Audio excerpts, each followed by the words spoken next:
Liquid के molecules में एक तरीके का फोर्स अप्लाई होता है जिसे कोहेसिव फोर्स बोलते हैं। ये फोर्स लिक्विड की सरफेस पे अप्लाई होने के कारण इसे हम सरफेस टेंशन भी बोलते हैं। इस फोर्स के कारण लिक्विड के मॉलिक्यूल्स आपस में एक दूसरे की तरफ अट्रैक्ट होते हैं और इस फोर्स के कारण लिक्विड मिनिमम वॉल्यूम ऑक्यूपाई करता है।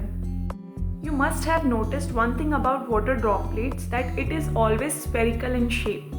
वाटर ड्रॉपलेट्स हमेशा स्पेरिकल होती है, कभी रेक्टेंगुलर या ट्रायंगुलर नहीं होती। क्यों? क्योंकि स्पेरिकल शेप जो होता है वो मिनिमम स्पेस कवर करता है। इसकी सरफेस पे लगने वाले सरफेस टेंशन के कारण ये स्पेरिकल होता है।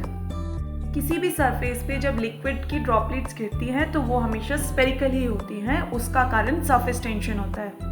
और इस सरफेस टेंशन की वजह से ही लाइट वेट ऑब्जेक्ट्स या मॉलिक्यूल लिक्विड के ऊपर फ्लोट करते हैं। लिक्विड की डेंसिटी सरफेस टेंशन को इंक्रीज करती है, मतलब जितना ज़्यादा लिक्विड डेंस होगा उसका सरफेस टेंशन उतना ही ज़्यादा होगा और मॉलिक्यूल इजीली उसके अंदर सिंक नहीं होगा। जैसे हनी की डेंसिटी ज़्यादा होने के कारण उसका सरफेस टेंशन भी वाटर के कंपैरेटिवली ज़्यादा होता है, तो डेंसिटी इंक्रीज होगी, सरफेस टेंशन भी इंक्रीज होगा। तो ये तो हुआ सरफेस टेंशन। नाउ सर्फेक्टेंट्स क्या होते हैं?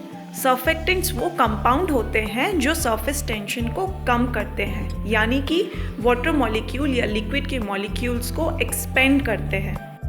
घर में अगर इसका एग्जाम्पल देखें तो डिटर्जेंट, जिसे हम सर्फ भी बोलते हैं, सर्फ इसीलिए बोलते हैं क्योंकि ये सर्फेक्टेंट्स होते हैं। डिटर्जेंट्स क्या करते हैं? वाटर के सरफेस टेंशन को कम कर देते हैं। सरफेस टेंशन कम होने के कारण मॉलिक्यूल एक्सपैंड हो जाता है और कपड़ों में लगी डर्ट इजीली डिसॉल्व हो जाती है। टेम्परेचर इस फोर्स को कम करता है और इसी वजह से गर्म पानी में कपड़े ज़्यादा अच्छे से धुलते हैं। तो सरफेस टेंशन क्या है? It is a force with which the molecule of liquid held together on the surface. And what is surfactant? Surfactants are compound which lowers the surface tension.